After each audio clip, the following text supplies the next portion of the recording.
Hello everyone and welcome to my solitary confinement cell, otherwise known as my garage. If you are wondering who I am, my name is Ari Henning and I'm an avid mechanic, a DIYer, and a bit of a tech geek. And today I'm going to walk you through my 19-point COVID-19 bike inspection. The idea here is that if we're all cooped up inside and stuck with nothing to do, you might as well kill some time and get familiar with your motorcycle, go over it, so that when this whole health crisis blows over and the weather gets clear, you can actually go out there and ride. Now I say 19 points, but I haven't actually tallied them up. I just know that there's a lot of them, so we'll see where we land with that. But we're gonna go over the motorcycle, show you some stuff that maybe you don't normally look at, and maybe it'll give you something to do to keep you sane while we're all stuck at home. Normally I'm working with a camera crew, but I am doing the whole selfie thing today because of social isolation, so please bear with me. But in any case, let's get started.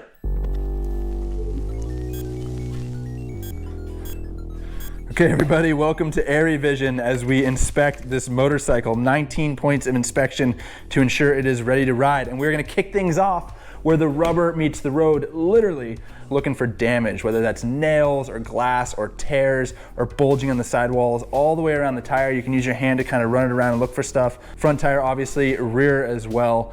And if it's in good condition, then shift your focus to the tread. Because obviously the tread is gonna wear as you use this sucker, and there are tread wear indicators actually molded into the tire.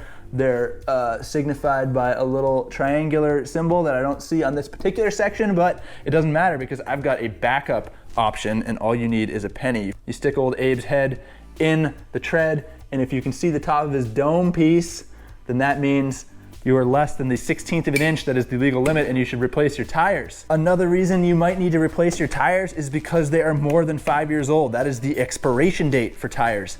And you might be thinking like, how am I supposed to know how old my tires are? I don't remember when I put them on, or I bought my bike used or whatever. Lucky for you, the birthday is actually molded into the sidewall on the tire. So it is going to be right there. It's gonna be in an oval embossed symbol. It'll be a 4-digit code. The first 2 digits are the week of the year and the second digit is the year. So this tire was made in the 51st week of 2016. So not exactly fresh, but not quite 5 years old and in good condition. So we're gonna roll with it. And of course you would want to check your tire pressure before actually hitting the road. And that number recommendation for front and rear is often found on a sticker on your swing arm or certainly in your owner's manual. Let's talk about brakes. Still down by the front wheel here. The beauty of the calipers on disc brake bikes is that you can actually look in them and see the pads themselves, the friction material that actually touches the disc, so you can get an idea of how much material is left. Most brake pads are gonna have grooves molded into them, and when the material has worn to the bottom of that groove, usually when there's about 1 millimeter of friction material left, that is when they are worn out. So take a peek in there at the brake pads, front and rear. A flashlight will certainly help, and see how much brake pad you have left. It's also good to take a look at the pistons that push on the pad, because if your bike is older, then those pistons might be dirty, they might have corrosion on them, and that's not good for the way they operate, and it's not good for the seals. It could cause a brake leak. So while we're on quarantine, while we've got a bunch of downtime, you might even consider taking the caliper off and cleaning those pistons with a old toothbrush and some simple green. If they are corroded, you could actually polish them with triple fine steel wool, and that'll ensure that they continue to operate properly for miles and miles to come. We're gonna look at the lines now and just follow them all the way up to the master cylinder, checking for chafing or cracks or any other sort of damage. And then when you get up here, check that fluid level. Should be between the minimum and the maximum line. This looks good. Also take note of the color. This is nice and translucent and pale. If, however, it's dark, if it's brown, that's an indicator that it's old and you should probably replace it. Your manual will suggest replacing your brake fluid every 2 years. So why not do it now while you got nothing better to do? While we're up by the brakes, the lever, another thing that is great to do when you've got excess time on your hands is take the levers apart and actually clean and grease the pivots. These will dry out, they will get grimy, they will get sticky with time. Clean them, grease them, that'll keep corrosion at bay, that'll keep them moving smoothly.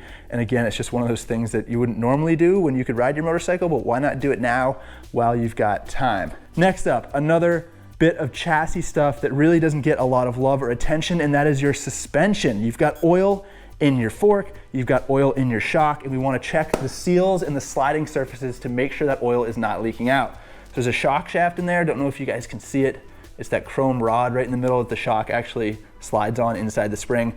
And there's a seal at the top of it. So if you notice that it's wet, if you notice that there's grime buildup, that's greasy, that indicates that your shock seal might be shot, which should be addressed. We'll talk about that in a minute. There's a seal right here on both sides that holds the oil in, and it could leak. And if it leaks, that's obviously bad for your suspension action, but it also leaks down onto your brakes, which is obviously very bad. So yeah, check to make sure your seals aren't leaking. Also look at the stanchion here to make sure it's not corroded, there isn't any pitting, because that will tear up your fork seal. Now, if you've got the ambition and the tools and the skill, you can rebuild your forks during your downtime. Replace the oil, clean the interior components. That is a great piece of service that is not listed in any service manual or owner's manual, but should be done because the oil in there does break down. If you've got an issue with your shock, unfortunately, that's not really a DIY thing. You're probably gonna need to remove it and send it off to a service center. And frankly, not all shocks are rebuildable, so that's something to look into if you're interested in it.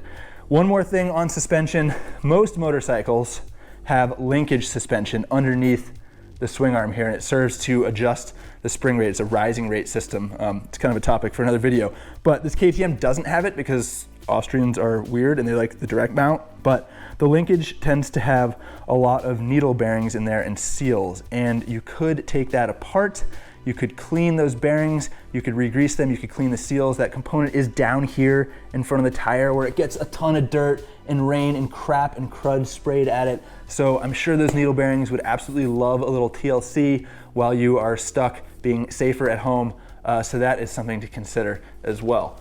Now, it wouldn't be a motorcycle without a motor, and boy, does this KTM have a kick-ass engine. This is a 942cc, 75-degree V-twin. It is honestly one of the most characterful and fun engines out there. Check your engine oil. Stand the bike upright, check the engine oil level. If it's maybe on the blacker side of brown, then maybe you should consider replacing it and spinning on a fresh filter. Another thing that you probably haven't thought about doing, but I would recommend, is checking for oil leaks at the valve cover, at the cylinder head, at the cylinder base, and then of course under the engine. If there's a little bit of misting or weepage, as we call it, around seams, that's no big deal. But if you've got actual liquid drips coming off of your bike, that is definitely something you're gonna wanna take care of. That is not a good sign. Also for your engine, when was the last time you changed your spark plugs? When was the last time you replaced your air filter? When was the last time you checked your valve clearances? When was the last time you synchronized your throttle bodies?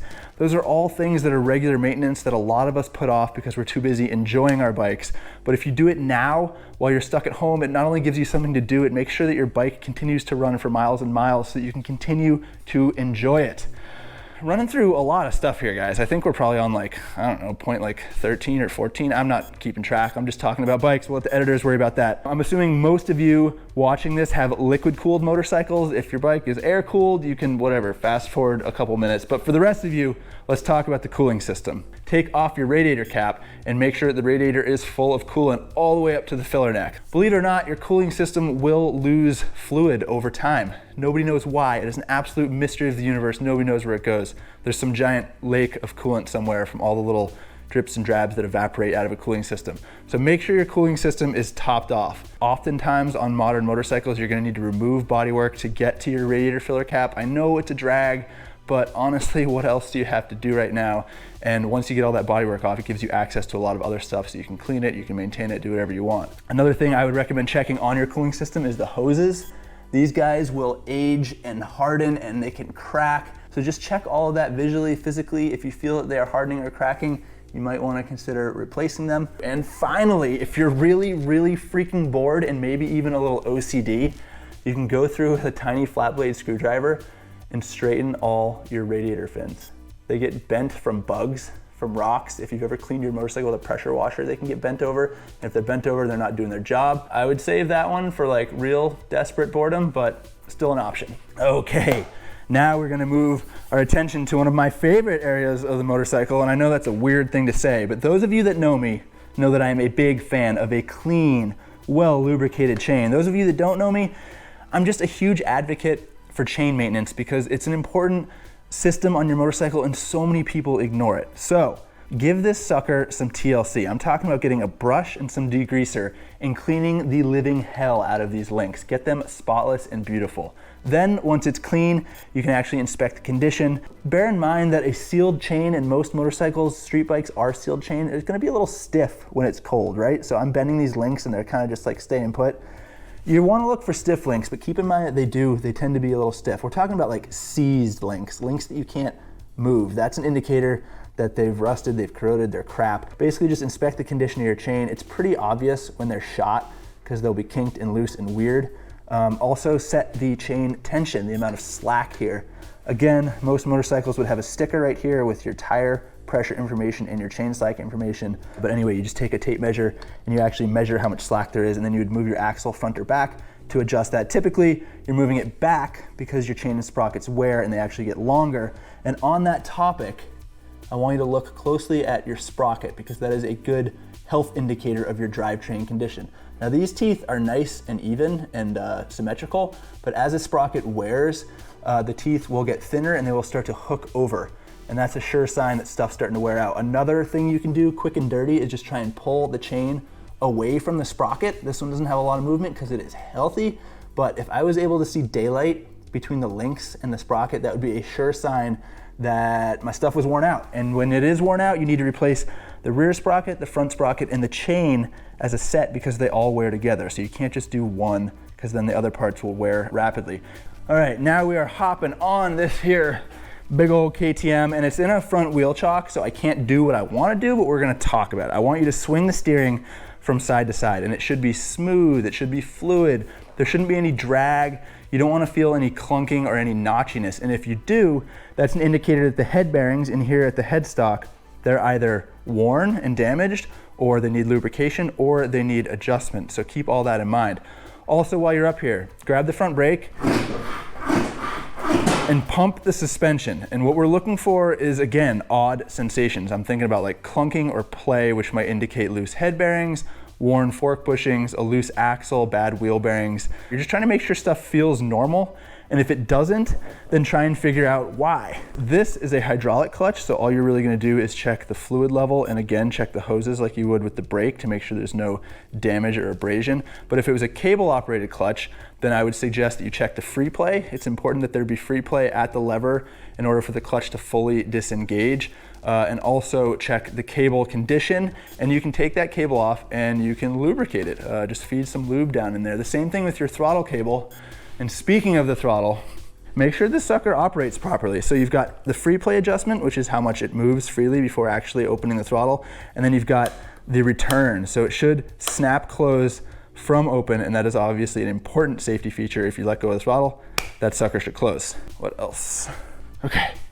Still up at the front of the bike, go ahead and turn the key on, and we are going to do a quick electrical safety test. So we want to make sure that the turn signals work. We got left, we got right. We want to make sure that the headlight works as well as the high beam.